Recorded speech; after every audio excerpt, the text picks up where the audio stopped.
नमस्कार।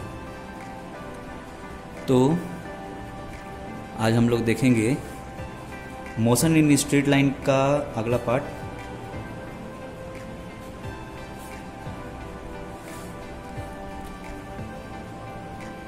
स्पीड। उसके पहले आप एक चीज पढ़े होंगे 9th क्लास में, काइंड्स ऑफ मोशन में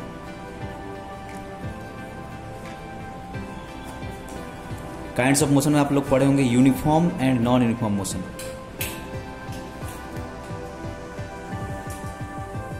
यूनिफॉर्म एंड दूसरा है non uniform motion.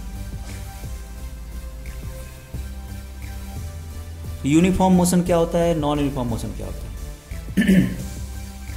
Uniform motion जब भी कभी एक बॉडी, जैसे एक बॉडी है, वो same distance travelled by a body, equal distance travelled by a body in equal time interval, equal time interval में इक्वल डिस्टेंस ट्रेवल किया जाता है, तो उसको बोलेंगे यूनिफॉर्म मोशन। जैसे एक हम सिंपल सा एक ऑब्जेक्ट ले लिए ए जो ऑब्जेक्ट है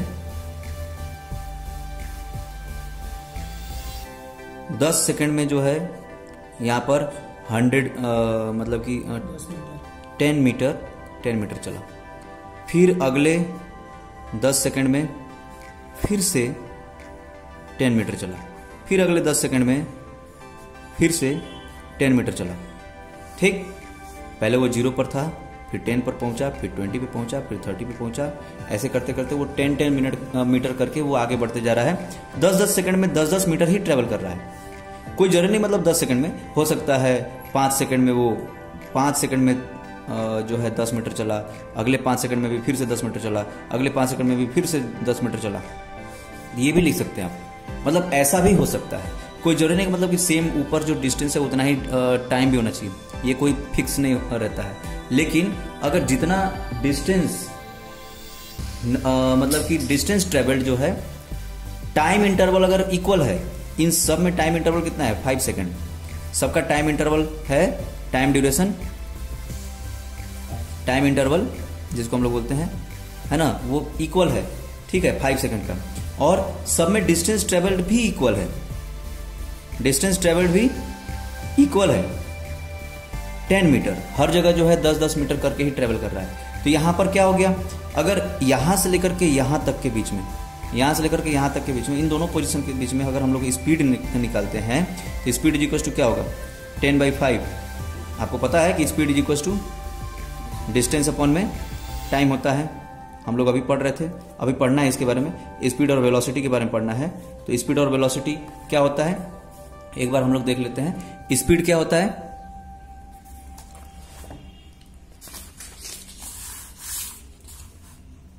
स्पीड क्या होता है, speed is equal to distance upon में टाइम, ये होता है स्पीड।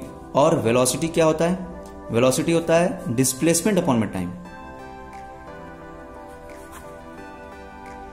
तो डिस्टेंस ट्रेवल्ड अपॉन में टाइम हो जाएगा, तो वो हो जाएगा स्पीड। तो जैसे डिस्टेंस स्केलर क्वांटिटी था, वैसे ही स्पीड भी जो है स्केलर क्वांटिटी है, और डिस्प्लेसमेंट जैसे वेक्टर क्वांटिटी था, वैसे ही वेलोसिटी भी वेक्टर क्वांटिटी है। ये है स्केलर, सिर्फ और सिर्फ इसमें मैग्नीट्यूड होता है, और वेलोसिटी इसमें मैग्नीट्यूड के साथ साथ मैग्नीट्यूड और डायरेक्शन दोनों ही रहेगा। तो ये हो गया हमारे पास स्पीड और वेलोसिटी। वेलोसिटी यानी डिस्प्लेसमेंट अपॉन में टाइम, और स्पीड जो है डिस्टेंस अपॉन में टाइम। तो ये और दोनों का यूनिट सेम होता है, मीटर पर सेकंड, क्योंकि ये डिस्टेंस का यूनिट मीटर और टाइम का यूनिट जो है सेकंड, तो मीटर पर सेकंड इसका यूनिट होता है, दोनों का सेम यूनिट होगा। ठीक है, ये इसका यूनिट हो गया। अब हम लोग देख रहे थे कि यहां पर जो है 10 मीटर चल रहा है 5 सेकंड में, तो 10 मीटर इन 5 सेकंड, तो इसका स्पीड हो गया 10/5 यानी कि 2 मीटर पर सेकंड। यहां पर भी 10/5 2 मीटर पर सेकंड, यहां पर भी, यहां से यहां तक के बीच में भी, मतलब हर एक पोजीशन के बीच में यहां पर देखा जा रहा है कि हर एक टाइम इंटरवल के बीच में उसका स्पीड सेम है 2 मीटर पर सेकंड।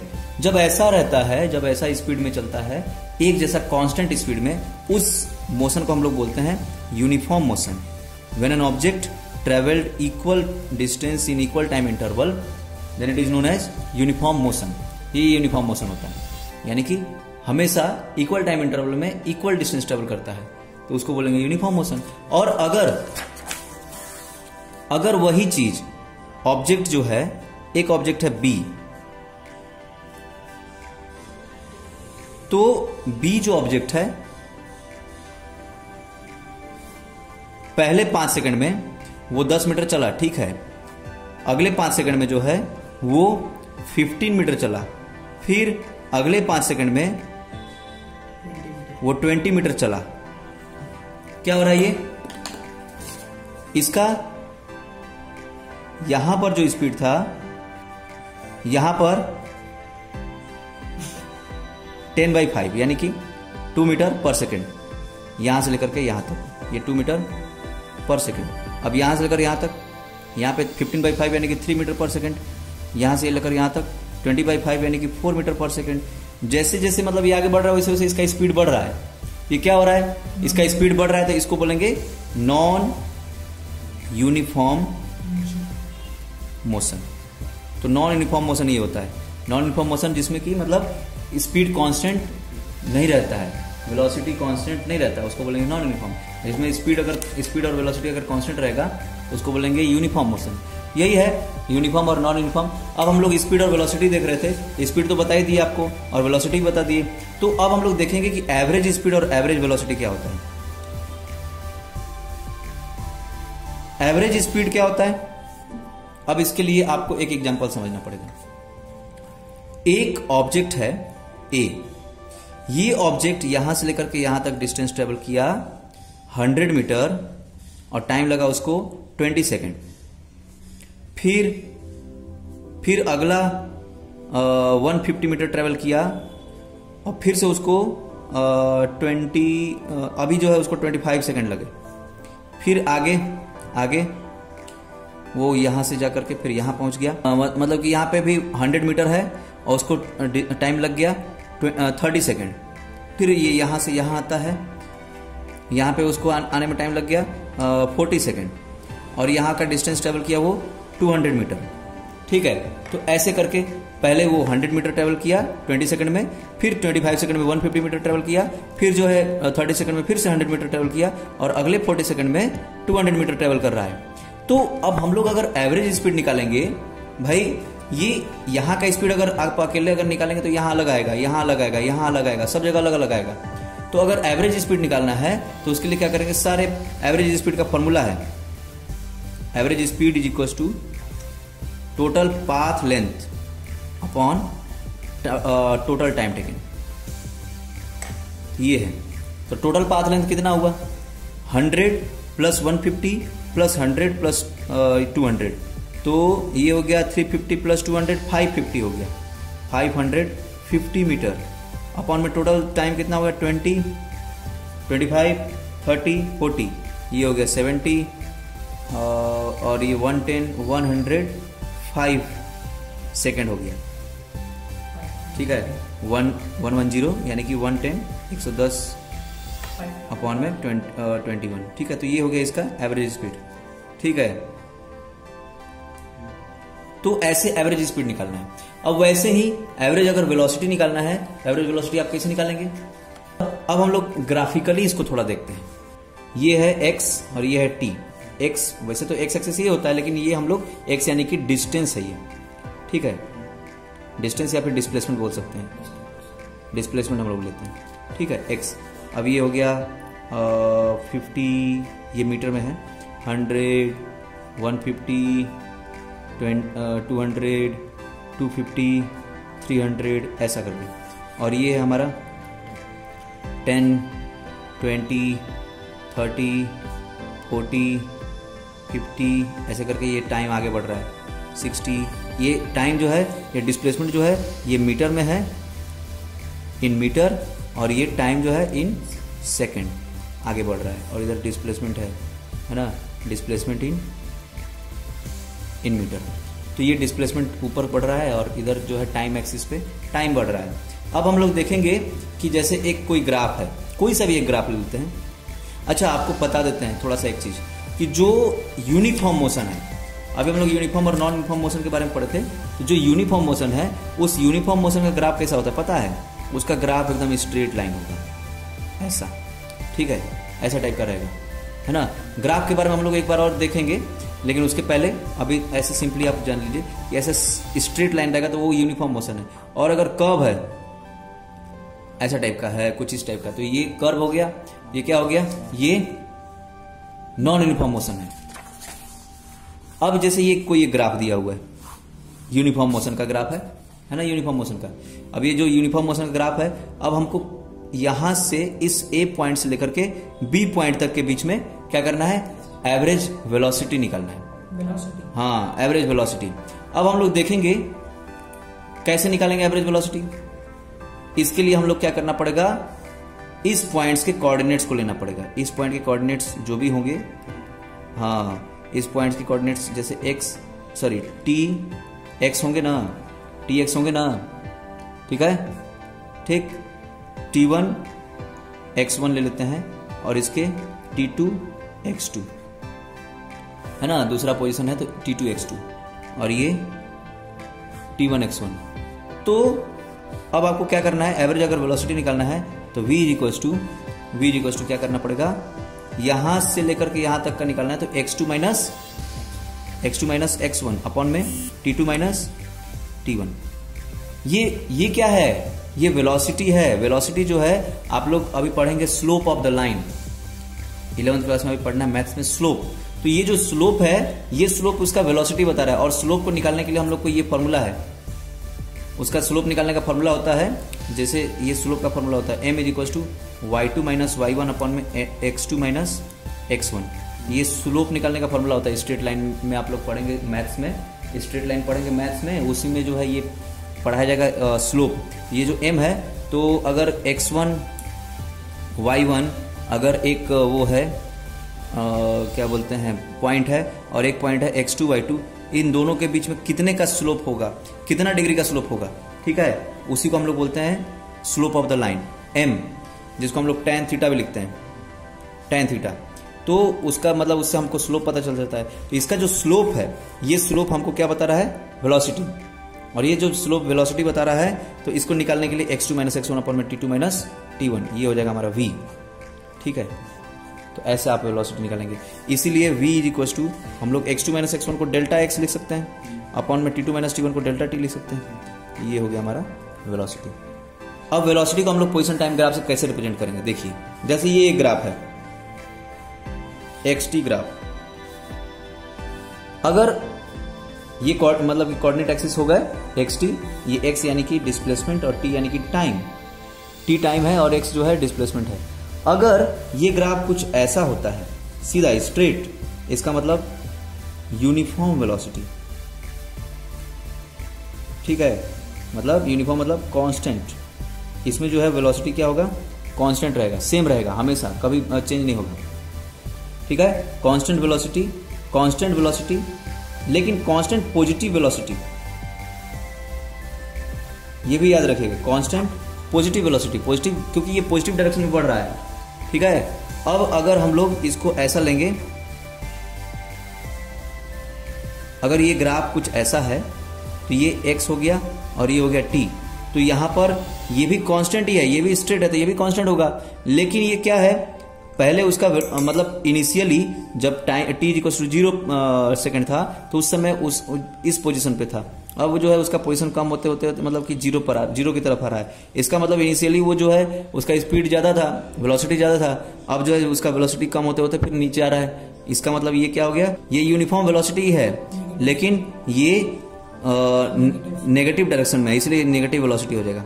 और अगर कुछ ऐसा है ग्राफ पैरेलल टू, अगर x एक्सिस है, x एक्सिस यानी कि टाइम एक्सिस, यहाँ पे x जो है वो टाइम एक्सिस है, तो अगर वो टाइम एक्सिस के अगर पैरेलल है तो यहाँ पर वेलोसिटी 0 होगा। क्यों होगा, क्योंकि उस ऑब्जेक्ट का पोजीशन ही नहीं चेंज हो रहा है, ये तो पोजीशन बता रहा है ना x, तो उस ऑब्जेक्ट का पोजीशन चेंज नहीं हो रहा है, टाइम बढ़ते जा रहा है लेकिन पोजीशन चेंज नहीं हो रहा है, तो इसको हम लोग क्या बोलेंगे, ये हो गया v इक्वल टू 0 यानी कि ये रेस्ट पोजीशन में है, ठीक। ये दोनों यूनिफॉर्म मोशन में थे, ये दोनों के दोनों यूनिफॉर्म मोशन में थे, और वो जो है रेस्ट पोजीशन में।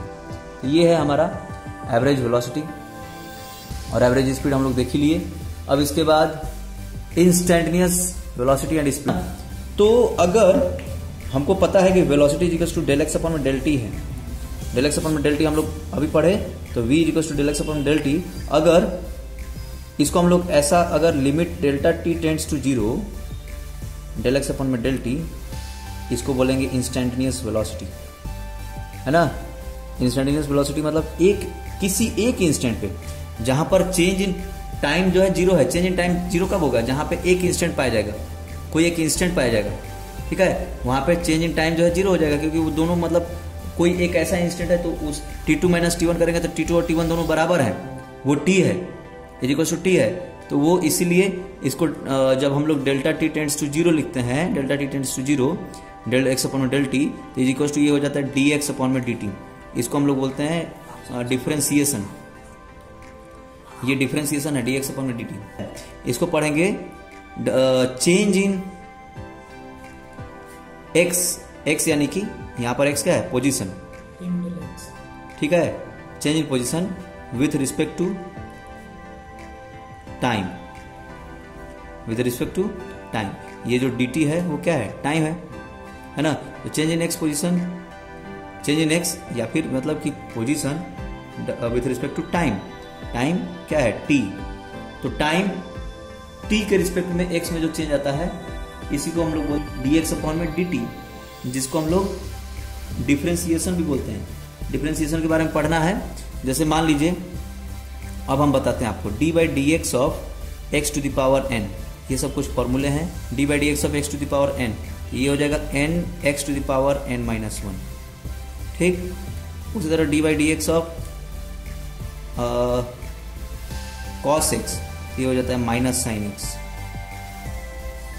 और अगर d by d x of sine x, ये हो जाता है कॉस एक्स प्लस में। और D by d x of अगर tan x है, तो ये हो जाएगा सेक स्क्वायर एक्स। और अगर d by d x of sec x होगा, तो ये हो जाएगा सेक एक्स टेन एक्स, ठीक है। ये जो इसका जो कॉसेक एक्स का है ना, कॉसेक स्क्वायर एक्स का ये होता है cosec x tan x cot x. D by d x of cosec square x जो है minus cosec x cot x, miss कर गया था।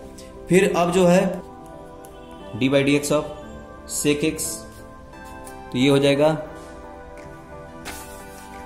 ये जो है सेक एक्स टेन एक्स हो जाएगा। इन फॉर्मूलों को यूज करके हमको क्या करना है? डिफरेंशिएशन करना पड़ेगा, ठीक है। तो अभी जब जरूरत पड़ेगा तो बताया जाएगा कैसे कैसे डिफरेंशिएशन किया जाता है, लेकिन ये फॉर्मूला आपको याद करना जरूरी है ना, ठीक है। अब देखेंगे एक्सेलरेशन। एक्सेलरेशन क्या होता है? अच्छा, वो जो आपको हम डी बाई डी एक्स क्यों बताए पता है? जो आप वेलोसिटी देखेंगे तो वो डी एक्स अपॉन में डी टी होता है। अब हम लोग जो एक्सेलरेशन देखेंगे, एक्सेलरेशन क्या होता है? ये rate of change of velocity, आप लोग पढ़े होंगे 9th क्लास में, rate of change of velocity. इसको हम लोग ए से डिनोट करते हैं, तो a equals to v minus u upon में टी। ये नहीं पढ़ना है, अब इसको थोड़ा सा अलग तरीके से पढ़ना है। Acceleration is equals to d v by d t, ये पढ़ना है। डीवी बाई डी टी मतलब चेंज, ये जो डीवी है इसको क्या बोलेंगे? Change in velocity with respect to time. Change in velocity with respect to time, time के साथ साथ वेलोसिटी जो चेंज कर रहा है उसी को बोलेंगे एक्सेलरेशन। तो ये एक्सेलरेशन है डीवी बाई डी टी, तो ये हमारा एक्सेलरेशन हो गया डीवी बाई डी टी। अब इसको हम लोग ऐसा भी तो लिख सकते हैं, d by d t of v की जगह पे d x by d t लिख सकते हैं, यानी कि डी स्क्वायर एक्स अपॉन में ये D T square second derivative है, ये dx अपॉन dt है ना। हाँ dx बाई डी टी है ना ये, क्योंकि ये वेलोसिटी क्या होता था? हाँ, तो नीचे dx by d T, d square t square होगा। नहीं, उसको जब लिखा जाता है तो डी टी का होल स्क्वायर यानी कि डी टी स्क्वायर, ठीक है ये चीज। तो लेकिन अब उसको लिखने वो होल स्क्वायर से कोई मतलब नहीं है। इसको ये कहने का मतलब ये है, इसको रिप्रेजेंट किया जाता है, ये रिप्रेजेंटेशन है, ये डिफरेंशिएशन का रिप्रेजेंटेशन है कि इसको कैसे रिप्रेजेंट किया जाए। तो इसका मतलब ये कह रहा है कि सेकंड डेरिवेटिव है ये, है ना, और डी बाई डी एक्स सिर्फ रहेगा तो वो फर्स्ट डेरिवेटिव है, ठीक है। ये इस चीज के बारे में अगर एक्सेलरेशन अगर नेगेटिव होगा तो नेगेटिव एक्सेलरेशन को हम लोग बोलते हैं रिटार्डेशन, इसको हम लोग रिटार्डेशन बोलते हैं, ये रिटार्डेशन है। तो अब आपके पास एक ग्राफ है, ये वीटी ग्राफ है, एक्सटी ग्राफ नहीं है, वीटी ग्राफ है। तो वीटी ग्राफ में अब हमारे पास यहां पर एक पॉइंट है V1 T1 और ये पॉइंट है V2 T2। तो अब हम लोग अगर एक्सेलरेशन निकाल, इसका जो स्लोप है ना, वीटी ग्राफ का जो स्लोप होगा, एक्सटी ग्राफ का स्लोप जो है x/t था, तो वो जो है क्या बताता था, एक्सटी ग्राफ का स्लोप जो है वेलोसिटी बताता था, क्योंकि v = x/t होता है। अब इसका जो v/t है, तो इसका जो स्लोप होगा वो एक्सेलरेशन बताएगा, एक्सेलरेशन रिप्रेजेंट करेगा, a = v/t। तो यहां पर a जो होगा वो क्या होगा, v2 - v1 अपॉन में t2 - t1। ठीक है, acceleration = v2 - v1 del v हो गया और अपॉन में ये डेल t हो गया। यानी कि अगर एक्सेलरेशन निकालना तो डेल v अपॉन में डेल t। और ये एक्सेलरेशन को अगर हम लोग ऐसा भी लिख सकते हैं कि limit delta t tends to 0 del v upon में डेल t, तो इसको क्या लिखेंगे, a = dv अपॉन में dt, जिसको हम लोग अभी बताए। तो a = dv/dt यानी कि d/dt ऑफ dx अपॉन में dt, यानी कि क्या हो जाएगा d² x अपॉन में ये dt², ये a = ठीक है। तो ये है हमारा एक्सेलरेशन। अब हम लोग देखेंगे एक्सेलरेशन को ग्राफिकली कैसे रिप्रेजेंट करेंगे। एक्सेलरेशन को ग्राफिकली रिप्रेजेंट करने के लिए सबसे पहला, अगर मान लीजिए अगर आपका वीटी ग्राफ, अगर एक्सटी ग्राफ के बारे में बात करते हैं हम लोग पहले, एक्सटी ग्राफ अगर ये ऐसा है, तो एक्सटी ग्राफ ऐसा है तो वेलोसिटी कांस्टेंट है। यहां पे जो मतलब ये किसका ग्राफ था, ये यूनिफॉर्म मोशन का ग्राफ था ना। यूनिफॉर्म मोशन में क्या होता है, वेलोसिटी कांस्टेंट। ठीक है, तो वेलोसिटी कांस्टेंट यानी कि यहाँ पे जो v1 है और यहाँ का जो v2 है वो दोनों सेम है, v1 = v2 है, v है। और अगर हम लोग यहाँ पर अगर यहाँ पे t1 है, यहाँ पे मतलब t1 और t2 जो भी है, तो अगर यहाँ पे अगर हम लोग एक्सेलरेशन निकालेंगे तो v2 - v1 अपॉन में t2 - t1, तो v2 - v1 v - v upon में t2 - t1, नहीं t - t नहीं, टाइम तो बढ़ ही रहा है लेकिन वेलोसिटी चेंज नहीं हो रहा है। टाइम तो बढ़ ही रहा है, t2 - t1 है लेकिन वेलोसिटी चेंज नहीं हो रहा है, तो इसे v - v यानी कि ये 0 अपॉन में t2 - t1, तो 0 अपॉन में t2 - t1 यानी कि 0 हो गया। तो एक्सेलरेशन कभी भी यूनिफॉर्म मोशन में एक्सेलरेशन 0 होता है। यूनिफॉर्म मोशन में जो है, हमेशा याद रखिएगा कि यूनिफॉर्म मोशन के लिए एक्सेलरेशन हमेशा क्या रहेगा, 0 रहेगा, उसमें एक्सेलरेशन होगा ही नहीं। क्योंकि एक्सेलरेट करना मतलब, आप लोग एक्सेलरेटर का नाम सुने हैं ना, बाइक का एक्सेलरेटर है, क्या करता है, एक्सेलरेट करता है, उसका स्पीड को बढ़ाता है। एक्सेलरेटर को ऐसे घुमाते हैं तो फिर स्पीड बढ़ जाता है, स्पीड चेंज होता है। लेकिन अगर एक्सेलरेटर कांस्टेंट रखेंगे तो वहां पर स्पीड नहीं बढ़ेगा, स्पीड बढ़ेगा ना घटेगा, इसका मतलब कि एक्सेलरेशन 0 है। तो यही चीज है। अब इसके बाद दूसरा ग्राफ, अगर ये ग्राफ एक्सटी ग्राफ अगर ये ऐसा है, ठीक है, ये नॉन यूनिफॉर्म का था ना, नॉन यूनिफॉर्म का था कि नॉन यूनिफॉर्म का जो ग्राफ होता है, इसमें क्या हो रहा है, स्पीड बढ़ते जा रहा है। यहाँ पे स्पीड कम था, यहाँ पे थोड़ा बढ़ गया, यहाँ थोड़ा और ज्यादा हो गया, यहाँ पे थोड़ा और ज्यादा हो गया, मतलब स्पीड बढ़ते जा रहा है। ये क्या हो जाएगा, ये एक्सेलरेटेड मोशन हो जाएगा, एक्सेलरेटेड मोशन हो जाएगा। क्या हो जाएगा, हाँ, एक्सेलरेटेड मोशन। ठीक है, टाइम के साथ साथ स्पीड भी जो है उसका बढ़ते जा रहा है, इसको बोलेंगे एक्सेलरेटेड मोशन। और अगर ये ग्राफ अगर ये ऐसा है, एक्सटी ग्राफ का बात चल रहा है अभी, ये भी यूनिफॉर्म मोशन है, क्योंकि स्ट्रेट लाइन हमेशा ही यूनिफॉर्म मोशन को शो करता है। एक्सटी ग्राफ में स्ट्रेट लाइन जो है क्या करता है, यूनिफॉर्म मोशन को शो करता है, यूनिफॉर्म मोशन रिप्रेजेंट करता है। तो ये भी एक यूनिफॉर्म मोशन ही है, यहां भी एक्सेलरेशन 0 ही रहेगा। जहां स्ट्रेट लाइन है वहां एक्सेलरेशन जो है 0 रहेगा, कोई सा भी स्ट्रेट लाइन है। अगर एक्सटी ग्राफ का बात चल रहा है, एक्सटी ग्राफ अगर स्ट्रेट लाइन है तो वहां पर एक्सेलरेशन 0 रहेगा। एक्सटी ग्राफ अगर ये ऐसा है तो यहां तो एक्सेलरेशन 0 ही होगा, क्योंकि यहां तो रेस्ट में है, ऐसे ही पोजीशन चेंज नहीं हो रहा है, तो ये यहां भी एक्सेलरेशन क्या होगा, 0 होगा। तो ये सब हो गए। उसके अलावा लेकिन अगर ग्राफ कुछ ऐसा है, ऐसा अपोजिट डायरेक्शन में, तो ये क्या हो जाएगा, यहां पर ये डिसेलरेटेड मोशन होगा, डिसेलरेटेड मोशन। ठीक है, इसमें स्पीड धीरे धीरे कम होती जाएगी। वीटी ग्राफ का अगर हम लोग देखा जाए वीटी ग्राफ, तो वीटी ग्राफ अगर स्ट्रेट लाइन है तो ये यूनिफॉर्म मोशन नहीं है, क्योंकि इसमें वेलोसिटी धीरे धीरे धीरे धीरे बढ़ते जा रहा है। ये यूनिफॉर्म मोशन नहीं है, इसको बोलेंगे यूनिफॉर्मली एक्सेलरेटेड मोशन। यहां पर एक्सेलरेशन जो है, एक्सेलरेशन कांस्टेंट है। यहां पे एक्सेलरेशन क्या है? कांस्टेंट है, जीरो नहीं, मतलब कांस्टेंट। ये वीटी ग्राफ है, मतलब वीटी मतलब वेलोसिटी टाइम ग्राफ। तो यहां पे v1 स्पीड है, वेलोसिटी है, यहां पे v2 है, तो बढ़ गया ना वेलोसिटी। यहां पे वेलोसिटी बढ़ा ना इस टाइम पे, यहां पे v1 था, इस टाइम पे जो है v1 था, है ना, ठीक। और इस टाइम पे जो है t2 टाइम पे v2 है, तो मतलब t1 टाइम पे v1 है और t2 टाइम पे v2 है। तो एक्सेलरेशन इज इक्वल टू क्या हो जाएगा? v2 माइनस v1 अपॉन में ये t2 माइनस t1। तो ये हो गया हमारा एक्सेलरेशन। यहाँ पे एक्सेलरेशन निकल सकता है, तो ये मतलब, लेकिन इसमें ये एक चीज है कि एक्सेलरेशन इसमें कांस्टेंट रहेगा, इसका एक्सेलरेशन कांस्टेंट रहेगा। आपने बोला स्ट्रेट लाइन में जीरो है, नहीं, तो वो एक्सटी ग्राफ का है। एक्सटी ग्राफ में एक्सेलरेशन जीरो रहेगा, स्ट्रेट लाइन रहेगा, तो क्योंकि वहां पर वेलोसिटी तो सेम है हर जगह। ये जो है वेलोसिटी कांस्टेंट है, ये v1 और v2 दोनों सेम है, इज इक्वल टू v।